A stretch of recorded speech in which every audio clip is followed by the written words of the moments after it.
देखिए, हम अभी जो चैप्टर कर रहे हैं ये है हमारा प्रोबेबिलिटी।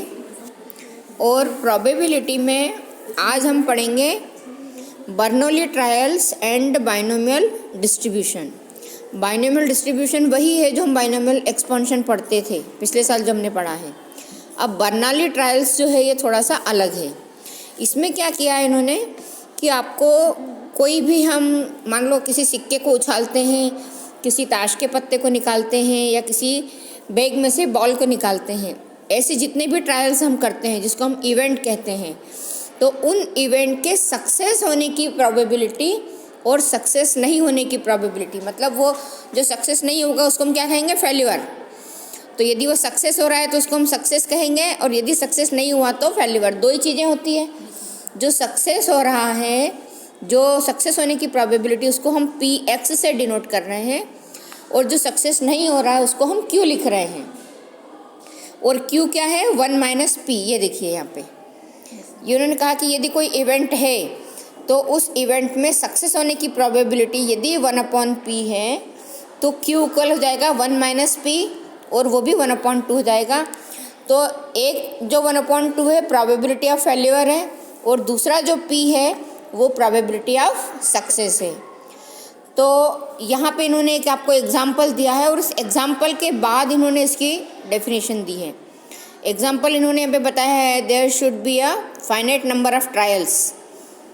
तो ये ट्रायल्स का एक ही की इन्होंने, random experiment is called the binomial trials if they satisfy the following condition.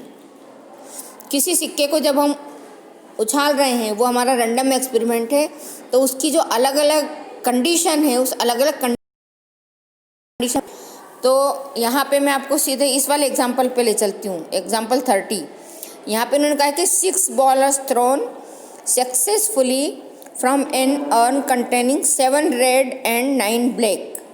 7 red ball है और 9 ब्लैक बॉल है। जब उसमें से किसी बॉल को निकालना है तो उन्होंने कहा है कि not trial are drawn balls are Bernoulli trials when after each draw the ball thrown is. जब हम बॉल को निकाल रहे हैं तो हमको सिर्फ ये बताना है कि वो बर्नौली ट्रायल है या नहीं है। तो बर्नौली ट्रायल है या नहीं है, इसके लिए पहले अपन एग्जांपल देख लें, फिर मैं एक बार फिर से थ्योरम वो आपको डेफिनेशन इसकी बताऊंगी। इसमें उन्होंने कहा है the number of trials is finite. आपके पास जो ट्रायल होते हैं वो फाइनाइट हो, मतलब आपको पता है कि कितनी बार निकालना है। और दूसरी चीज़ होगी when the drawing is done with replacement. मतलब हम क्या कर सकते हैं, हमारे पास 2 कंडीशन आती है। एक तो उन्होंने आपको कहा कि आपने एक बॉल निकाल ली, उसको बाहर रख दो और दूसरी निकालो, और एक कंडीशन क्या है कि आप फिर से उसको उसमें मिला दो। तो विथ रिप्लेसमेंट मतलब उसी बॉल को हम वापस से उसमें डाल सकते हैं। द प्रोबेबिलिटी ऑफ सक्सेस से रेड बॉल, अब सक्सेस के लिए उन्होंने प्रोबेबिलिटी मानी है रेड बॉल की, तो रेड बॉल का निकलना यदि सक्सेस है और ब्लैक बॉल का निकलना क्या हो जाएगा, फेल्योर हो जाएगा।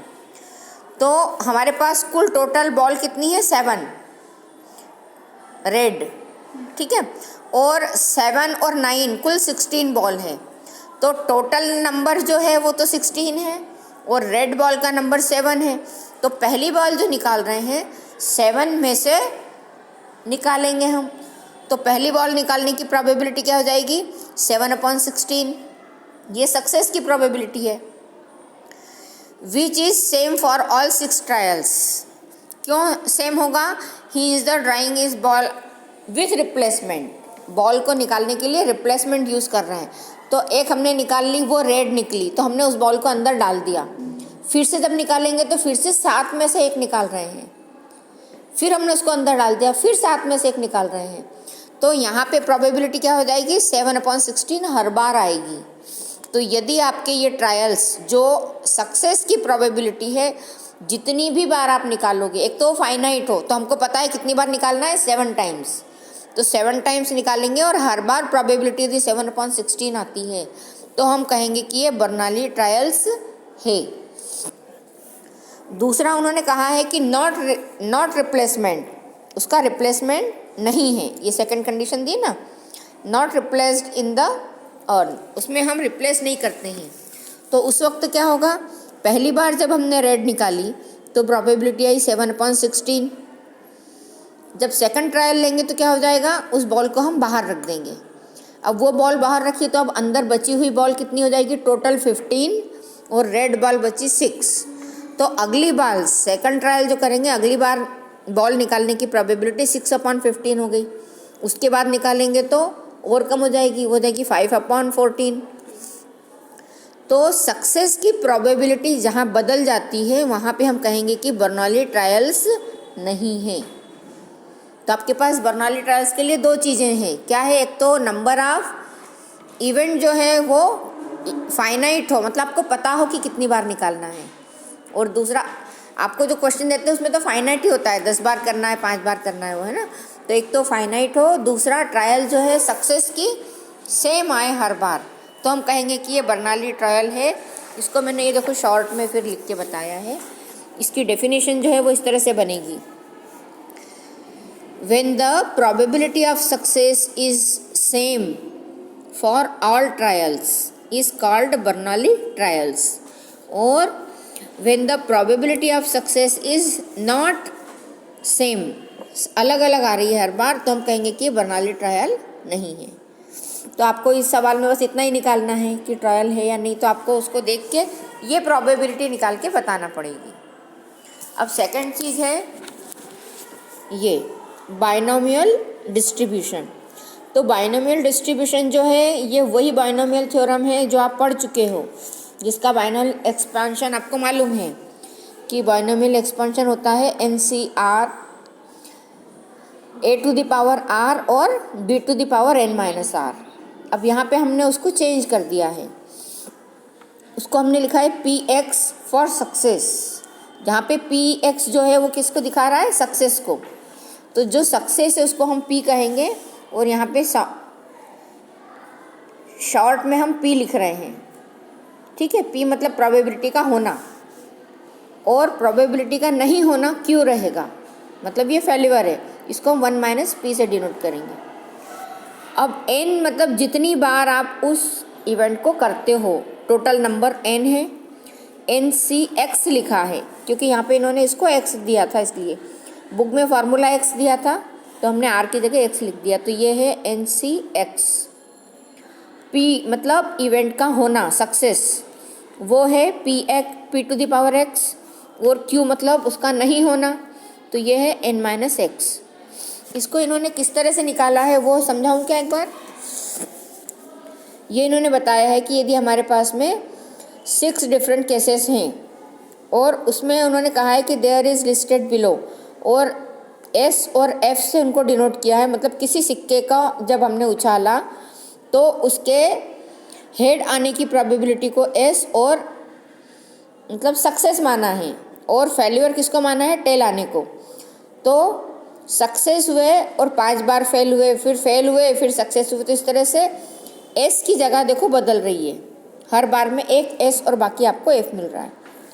इसको जब हम इससे लिखते हैं तो हमारी जो सक्सेस आएगी वो फैक्टोरियल 6/4 इंटू फैक्टोरियल 2 आती है, कॉम्बिनेशन से जब हम निकालते हैं तो 3 बार उछाला तो ये आया। तो इन सब की इन्होंने क्या किया है, अपन ने प्रोबेबिलिटी डिस्ट्रीब्यूशन की एक टेबल बनाना सीखा है पिछले उसमें, तो ये टेबल बनाई है, बताया था ये।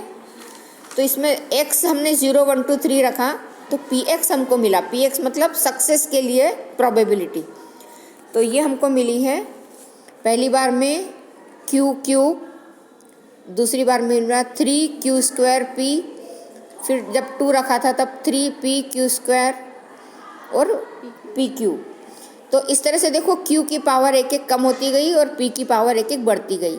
यही अपनी बाइनोमियल जो एक्सपेंशन होता है, बाइनोमियल एक्सपेंशन, उसमें होता है कि A की पावर आपकी कम होती जाती है और B की बढ़ती जाती है। तो इससे इन्होंने ये डिसीजन निकाला है और ये रिज़ल्ट अपने को दिया है, ठीक है। और यहाँ पे इन्होंने इसको लिखा है कि इसकी कंपेयर हम x+1h टर्म्स जो होती है उससे कर सकते हैं। इसमें टोटल जितनी टर्म्स या n जितना होता है उससे एक टर्म हमको ज़्यादा मिलती है। बाइनोमियल एक्सपेंशन में भी यही होता था जितना n होता था उससे एक ज़्यादा टर्म मिलती थी। तो इस तरह से ये पूरी हुई आपकी बाइनोमियल थ्योरम है। और यहाँ पे x+1 की जगह p+q इन्होंने लिया है। तो इस एक्सपेंशन का हमको यूज़ करना है। अब इस एक्सपेंशन का यूज़ करके हमको सवाल जो करना है, जिसके जो सॉल्व एग्जाम्पल ये तो आप लोग समझ लेना। अपन पहला सवाल देखते हैं, 13.5 का पहला सवाल। A die is thrown 6 times. If getting an odd number is a success, what is the probability of? किसी डाई को हमने 6 बार फेंका, तो हमारे पास सक्सेस के लिए क्या है, गेटिंग एन ऑड नंबर, एक ऑड नंबर आना चाहिए, वही हमारा सक्सेस है। यदि इवन आ जाता है तो हम कहेंगे कि फेल्यूर है। तो इसमें इन्होंने 3 चीज़ें पूछी है। पहला है 5 सक्सेसेस, 5 सक्सेसेस हमको मिले। तो इसको देखो इस तरह से लिखना पड़ेगा कि 5 सक्सेस आने की प्रोबेबिलिटी होगी, जिसमें probability of getting 5 success binomial expansion से हम निकालेंगे px ncx p⁻x q⁻n−x। इसमें n हमको 6 दिया है, 6 बार उसको उछालना है। और x हमारे पास 5 है। x 5 क्यों है? क्योंकि हमको सक्सेस दिया उन्होंने 5 सक्सेस के लिए, इसलिए हमने n और x ले लिया। अब इसमें देखिए देयर आर 3 ऑड नंबर्स। हमारी जो डाई है उसमें 1 2 3 4 5 6 6 नंबर होते हैं, 3 ऑड हैं और 3 इवन है। तो ऑड नंबर आने की जो प्रोबेबिलिटी रहेगी कितनी, 3। अब उन 3 में से कोई एक आना चाहिए, तो probability of getting an odd number is 3/6। 3 odd हैं और 6 टोटल हैं, तो 3/6 मतलब 1/2। ऑड नंबर आने की प्रोबेबिलिटी 1/2 है। तो ऑड नंबर नहीं आने की प्रोबेबिलिटी को हम q से डिनोट करेंगे। ऑड नंबर आने की प्रोबेबिलिटी दी p है, तो ऑड नंबर नहीं आने की प्रोबेबिलिटी q है, उसको हम 1 - p लिखेंगे। तो 1 - p हो जाएगा 1/2। अब इसमें हम इनकी सबकी वैल्यू पुट कर देंगे एक्सपेंशन में। तो देखिए हमने क्या लिखा है, n = 6, x = 5, p है 1/2, q है 1/2। तो 6c5 ये है p5, 6c5 1/2 to the power 5, 1/2 to the power 6 - 5। ये यहाँ पे अपन ने थ्योरम लिखी थी। इसको हल किया हमने। 6c5 को खोलना आता है ना आपको, एक बार फिर से मैंने बताया यहाँ पे। 6c5 को खोलेंगे, फैक्टोरियल 6/फैक्टोरियल 6 - 5 इंटू फैक्टोरियल 5, और इसको हल करने पे आएगा 6। और 1/2 की पावर 5 और 1/2 की पावर 6 - 5, तो यहाँ पे 1 बचेगा, ये इसमें ऐड हो जाएगा, तो 1/2 की पावर रहेगी 6। इसका हल है 6 और इस पूरे का हल है 1/2 टू द पावर 6। इसको हल करते हैं तो आता है 1/64। 2 टू द पावर 5 होती है 32, ये हो जाएगा 64। और इसको कैंसिल किया तो 3/32 इसकी प्रोबेबिलिटी आई है। तो ये आपका एक हल हो गया है, कौन सा, जिसमें आपसे पूछा गया था 5 सक्सेस होगी। अब उन्होंने दूसरा पूछा है एटलीस्ट 5 सक्सेस। तो एटलीस्ट में क्या होता है, कम से कम। तो कम से कम का मतलब है उससे ज़्यादा जो हो सकती है वो हो। तो एटलीस्ट 5 में हम क्या करेंगे, p5 और p6 दोनों निकालेंगे। अब p5 तो हम यहाँ पे निकाल चुके हैं, हम p6 और निकाल के इसमें जोड़ देंगे। तो यहाँ पे probability of getting at least 5 success में 5 और 6 दोनों को लिया, तो इसका ये वाला हल तो वही है जो ऊपर वाला है वो, और इधर हो जाएगा 6c6 1/2 टू द पावर 6 और 1/2 टू द पावर 6 - 6। ठीक है, अब 6 - 6 तो हो जाएगा 0, 1/2 की पावर 0 मतलब 1। 6c6 का हल होता है 1 और 1/2 की पावर 6 ही बचेगी यहाँ पे। ठीक है, यहाँ पे इसको जब हमने हल किया था तो ये हल तो वही वाला आया था, 6 और 1/2 टू द पावर 6। तो इन दोनों में से 1/2 टू द पावर 6 को कॉमन निकाल लिया, तो 6 + 1 हो जाएगा 7, तो 7/64 ये इसका हल है। अगला उन्होंने आपको पूछा है एटमोस्ट 5। अब एटलीस्ट और एटमोस्ट इन शब्दों पे ध्यान देना, इसलिए मैं ये तीनों करवा रही हूँ। केवल 5 के लिए निकाला है। एटलीस्ट मतलब कम से कम 5 और उससे ज़्यादा जितना हो सकता है। और एटमोस्ट में क्या हो जाएगा, 5 तक हमको जाना है। तो एटमोस्ट में 0 से लेके 5 तक गए हैं। तो एटमोस्ट 5 सक्सेस में P0, P1, P2, P3, P4 और P5, इन सब की वैल्यू निकालना है। अब इन सब की जब हम कैलकुलेशन करते हैं तो हर एक की हमको बाइनोमियल एक्सपेंशन से करना है। तो 1 निकाला, 2 निकाला, 3 निकाला, इतना सारा निकालना पड़ेगा, सारी कैलकुलेशन है। तो उसके बजाय हमने इसमें एक दूसरी ट्रिक अपनाई है। इसमें हमने क्या किया कि इसमें P6 जोड़ दिया। P6 क्यों जोड़ा है हमने? P6 जोड़ के P6 माइनस कर दिया। वो इसलिए किया है कि इस पूरे का मतलब ये हो जाएगा कि पूरा सक्सेस है। और पूरा सक्सेस मतलब आपका P क्या हो जाता है? 1। P बराबर हमेशा 1 होता है। तो ये पूरा हो जाएगा 1। P0 से लेके P6 तक का 1 हो गया। तो हमने क्या किया, 1 में से P6 को माइनस कर दिया। तो कैलकुलेशन आसान हो गई। नहीं तो आपको P0 की वैल्यू निकालनी थी NC0 से, उसके बाद में P की पावर, फिर Q की पावर, और सबको कॉमन निकाल के ऐसे हल करना था। तो अब हमने P0 से लेके P6 तक के को लिख दिया है 1। और ये जो P6 था आपका, इसको इसमें से माइनस कर दिया। अब P6 की वैल्यू हम यहाँ निकाल चुके हैं। P6 की वैल्यू कितनी आई थी? 1/2⁶। तो हम डायरेक्ट लिख सकते हैं इसको, और नहीं तो हम इस तरह से भी लिख सकते हैं कि P6 की वैल्यू ये हो जाएगी 6C6 P⁶ और Q⁶ तो Q आपका 1 हो जाएगा, P⁶ मतलब 1/2⁶ और 6C6 हो जाएगा 1। ठीक है ना? तो इस तरह से हम जो है इसको लिख सकते हैं। ये हो जाएगा 1 - 1/64, और इसको हल किया तो 63/64। अब ये सवाल समझ में आ रहे हैं कि नहीं बताओ? आ रहे हैं? कर पाओगे ना आप लोग? इसमें कुछ भी, ये जितना भी प्रोबेबिलिटी है ना, प्रोबेबिलिटी आप लोग शायद 8th या 9th क्लास से पढ़ रहे हो। 8th क्लास में भी प्रोबेबिलिटी थी, तो तब से हम थोड़ा थोड़ा पढ़ते आ रहे हैं 8th में, 9th में, 10th में और 11th में। और अब यहाँ पे जो है स्टैटिस्टिक्स जुड़ गई है इससे, और हर चैप्टर कुछ कुछ अलग जुड़ता जा रहा है। अब यहाँ पे इन्होंने बाइनोमियल एक्सपेंशन जोड़ दिया है, और ये सारी चीज़ें आपकी पढ़ी हुई है, तो आपको ये कुछ भी कठिन नहीं लगेगा। अब और आगे के क्वेश्चन है, ये सेकंड आप करके देखोगे। मैंने कौन सा करवाया इसमें? 3rd नंबर का क्वेश्चन है।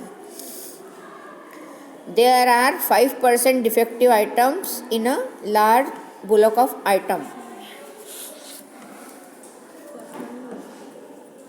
What is the probability that a sample of 10 items will include not more than 1 defective item?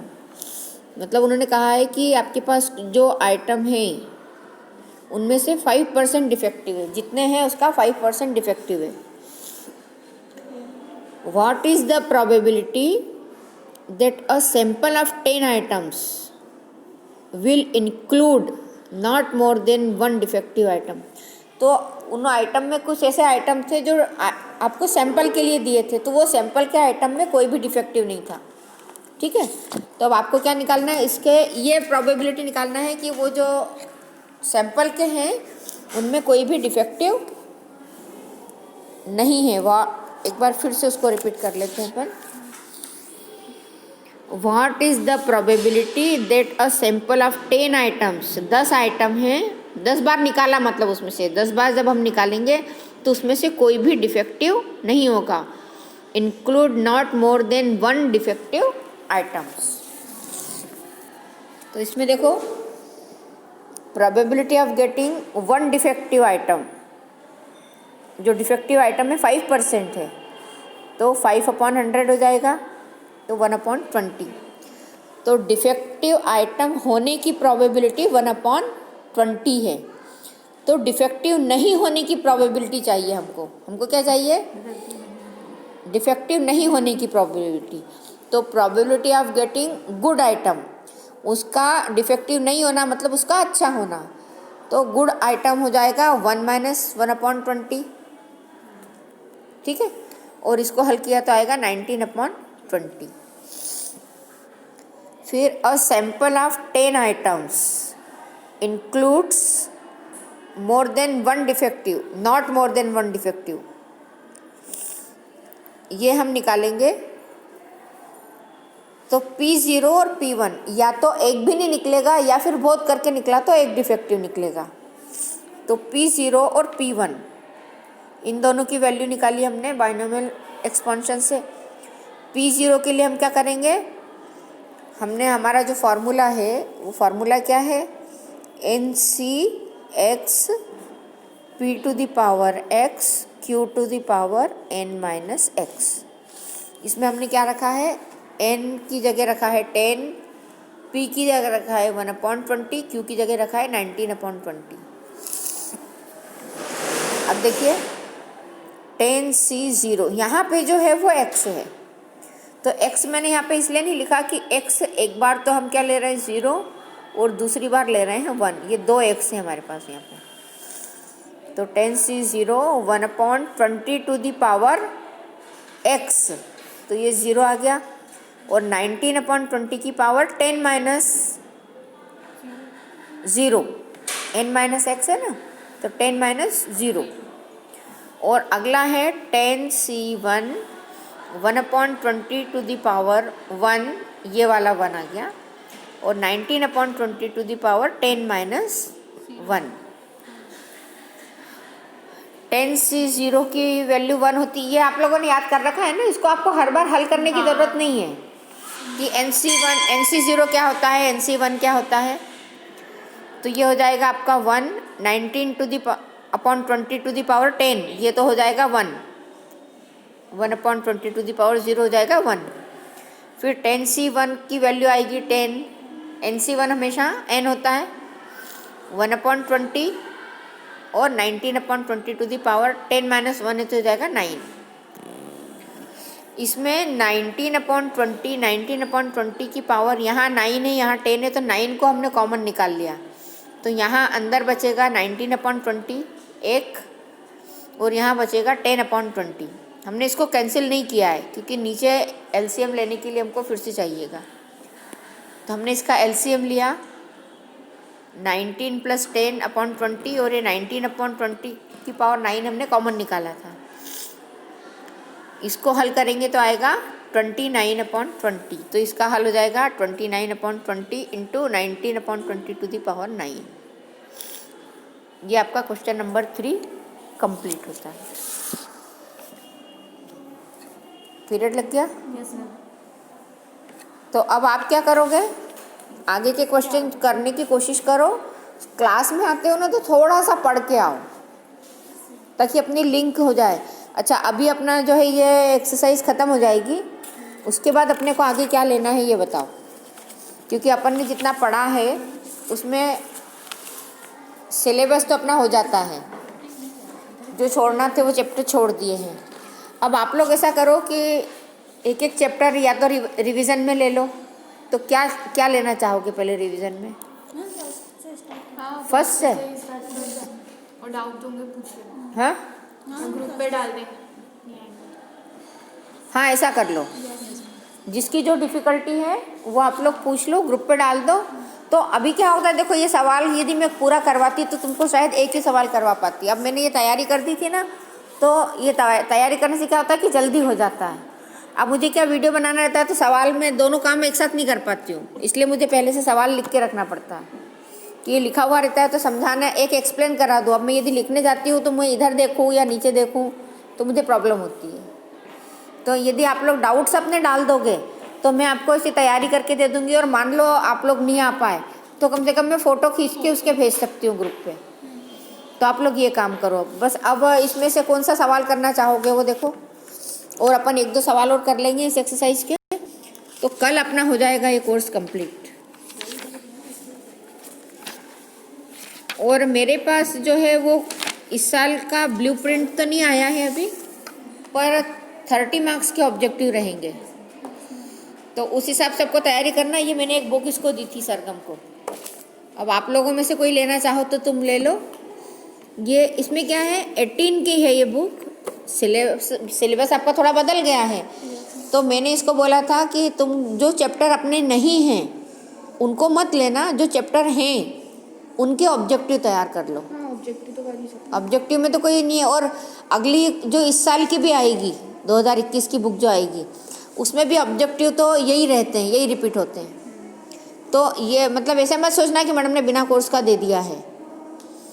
ये जो जो चैप्टर आपके हैं, ये 3D हट गई है तो ये हटा देना, प्लेन, स्ट्रेट लाइन, वेक्टर, ये सब हटा देना आप, है ना। मैम आपने अंदर लगाए थे टिक? हाँ, अंदर भी मैंने लगा दिए थे। तो उतने उतने चैप्टर जो हैं उनके आप ऑब्जेक्टिव कर लो। और मेरे पास दूसरी बुक्स जो है ना वो हिंदी मीडियम की है,